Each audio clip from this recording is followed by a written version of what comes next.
Bem, negócios da pauta de volta. Você sabia que a responsabilidade de instalação e manutenção dos pontos de iluminação pública é da prefeitura de cada município? A função do Equatorial Maranhão é fornecer energia elétrica para todo o estado, mas cabe às prefeituras realizar a expansão, a manutenção e operação de todo o sistema de iluminação pública municipal, como luzes em praças, avenidas e ruas. Por isso, todos os meses, a Equatorial arrecada por meio da sua conta de luz um valor referente à contribuição de iluminação pública e que é repassado para todas as prefeituras, que são responsáveis por fazer a gestão desse recurso. Também é importante lembrar que os valores dessa contribuição cobrada nas faturas são determinados por lei, pela prefeitura e aprovados pela Câmara de Vereadores. Dessa forma, a iluminação pública deve manter a cidade iluminada e valorizada, além de ser essencial para a qualidade de vida, segurança e lazer da população. Então, quando o assunto for iluminação pública, entre em contato com a prefeitura do seu município para que a sua solicitação possa ser atendida. Equatorial, pelo cliente hoje, pelo futuro, todo dia. Bem, então vamos voltar aqui a esse tema da questão ambiental. O Saraiva começou a falar, né, das etapas. E aí queria que a gente aproveitasse esse espaço aqui para esclarecer a população, os empresários. Quais são os empreendimentos que precisam de fato ser licenciados e quais são essas etapas que têm que ser vencidas, né? Eu vou botar na ordem aqui, o Larrique faz vários estudos de impacto ambiental.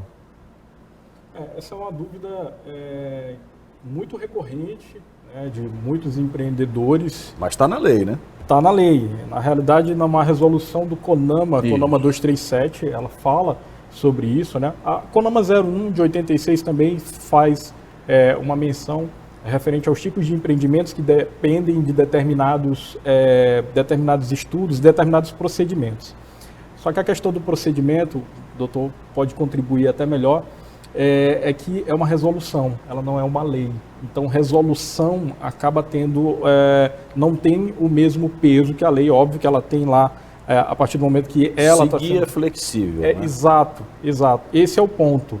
Mas isso está em debate. Isso está em debate e é um debate muito positivo, muito necessário, até para garantir segurança jurídica para quem quer. Lembrando que essa lei é de 81, então nós estamos aí com o quê? 42 anos dessa lei, né? E ainda há tanto essa polêmica, né? Mais do que esse conhecimento, é polêmica, né? Exato. E além de saber quais empreendimentos necessitam de fazer o licenciamento ambiental, é saber como se dá esse processo de licenciamento ambiental. Muitas pessoas não sabem que determinados empreendimentos precisam, por exemplo, de uma anuência do IPHAN. Alguns não sabem que eles precisam... O IPHAN faz parte, né, de todo esse processo. Exatamente. Existe uma legislação específica para essa pauta. O IPHAN, acho que o Instituto Palmares também faz parte. Também. Né? É uma miríade de... É por isso que as pessoas às vezes ficam um pouco agoniadas com isso, né? Mas eu tenho que pedir licença para tudo isso. Talvez esse processo deveria ser simplificado, eu acho... E aqui não sou advogado, Caio, aqui são 3 engenheiros aqui. Nós já fomos engenheiros, só o Larrique não é engenheiro. Que, por exemplo, como houve uma simplificação agora na legislação tributária, eu acho que a legislação relacionada à questão ambiental, ela deveria passar por um processo de simplificação. Até porque, por exemplo, a questão da jurisprudência, ou melhor, da jurisdição, o problema já começa daí, porque se você pega projetos marítimos, começa a discussão, mas até onde vai a atribuição do Estado? Onde começa a União, Saraiva? Mas aí, Arthur, você falou a questão da simplificação. Está lá a possibilidade de simplificação do licenciamento dessas etapas. Mas empreendimentos mais simples, Saraiva. Também, para isso. Os empreendimentos mais simples, os mais complexos não. Sim, mas isso é uma questão de você primeiro entender e planejar seu enquadramento. Você pode pedir até isenção. Tem lá, a lei permite isso. Você pode pedir a isenção. Né? De vários, cara, uma coisa é uma estrada de ferro, outra coisa é uma padaria. São duas coisas bem distintas, só que você tem que saber conhecer do seu empreendimento e fazer o enquadramento correto dentro desses períodos. Um exemplo disso, Arthur, há 3 anos atrás, mentira, uns 20 anos atrás, quando nós estivemos em um programa, o programa Luz para Todos, você lembra disso? A gente estava falando, antes do licenciamento de uma rede de 10 postes, estava passando por todo aquele processo foi simplificado. Foi simplificado. Mas, ao mesmo tempo, nós chegamos a trabalhar em projetos de grandes ferrovias, né? E na época que o Saraiva a gente era engenheiro, e assim, demorava 2, 3 anos. Mas aí, nesse caso, a ferrovia ela já está enquadrada no CONAMA, como o Larry falou. Por quê? Porque a magnitude dela, eu não estou questionando a questão da diferença, da complexidade. Mas a questão do próprio processo burocrático, né? Que era uma verdadeira batalha da área ambiental da empresa com os órgãos federais. É isso que muitas vezes causa incompreensão. E assim, aí a gente aqui no início do programa, cara, a gente estava falando da negação da licença ambiental lá para o projeto da margem equatorial, que na verdade não é nem exploração, é uma licença para prospecção. Pesquisa.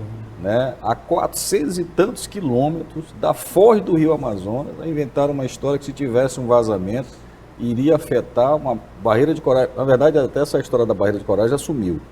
Porque isso foi lá no início, falava assim, lá tem uma barreira de corais. Nunca se achou essa barreira de corais.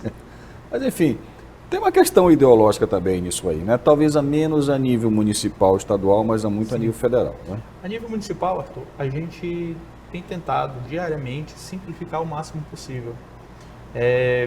Na atual gestão do prefeito, logo que a secretária Carla Lima assumiu a secretaria, nós fizemos diversos mutirões, conseguimos elaborar alguns checklists que são normativos, que apresentam quais são os documentos mínimos que devem ser apresentados para que a gente tenha condição de fazer um processo de licenciamento. Porque a maioria das vezes, as empresas davam entrada em pedidos de licenciamento sem qualquer tipo de documento, sem um estudo ambiental, sem nada. Existe uma... Mas não tem um checklist inicial que é apresentado? Hoje a gente, desde 2021, a gente publicou no nosso site para as atividades mais corriqueiras. E essa documentação, você pode fazer via online ou você tem que entregar, pode fazer via online? Boa pergunta. Hoje em toda a Prefeitura de São Luís, não existe mais tramitação de papel. Tudo hoje é regido pelo sistema da plataforma Undoc.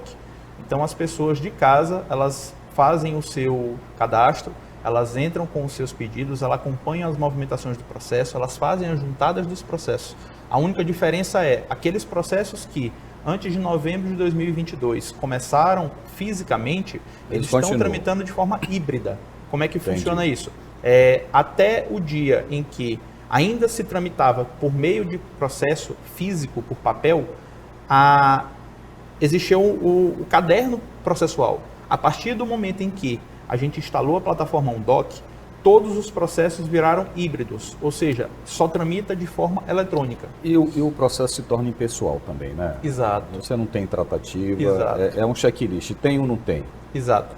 Agora, tem uma coisa interessante, assim, eu não tenho acompanhado o trabalho da semana, até porque são empreendimentos de outra natureza com que eu não lido, mas mais na esfera estadual, o Saraiva trabalhou na SEMA e tal.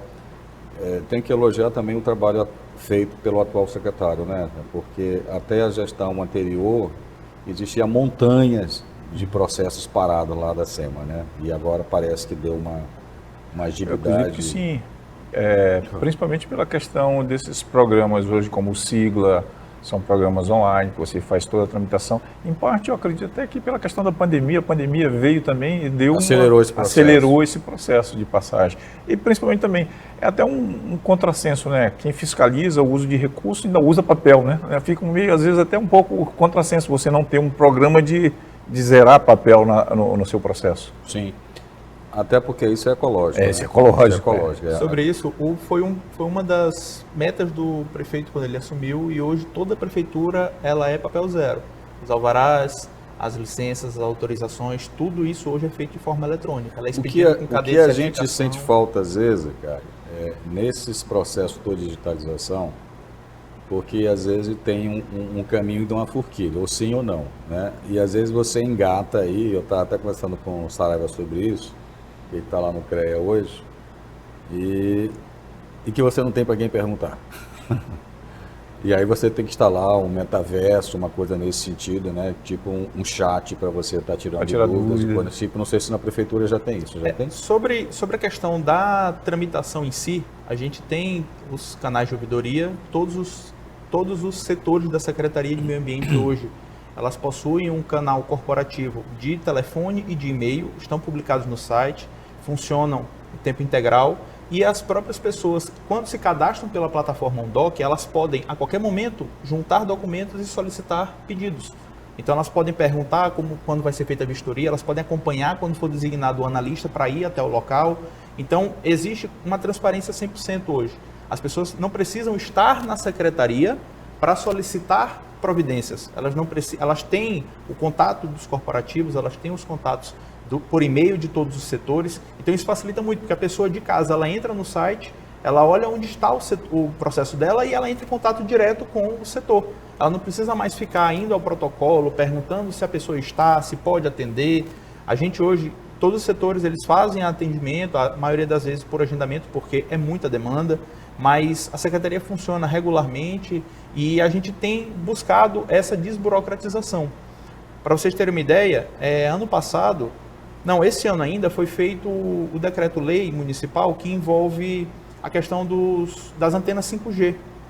E a questão das antenas 5G, hoje, ele rege um licenciamento único. Então, as empresas elas entram com um pedido na Secretaria Municipal de Urbanismo e, após toda a tramitação do processo, o mesmo processo ele é encaminhado virtualmente para a Secretaria de Meio Ambiente para que se faça a vistoria, se for necessário, ou se emita autorização. Então, em um processo só, é liberado tanto a autorização urbanística como a autorização ambiental. Isso é muito importante. Essa questão toda da desburocratização, simplificar, desburocratizar, é tudo que o cidadão espera e precisa hoje. Bem, a gente vai mais um rápido intervalo e voltamos em instantes com mais negócios na prova.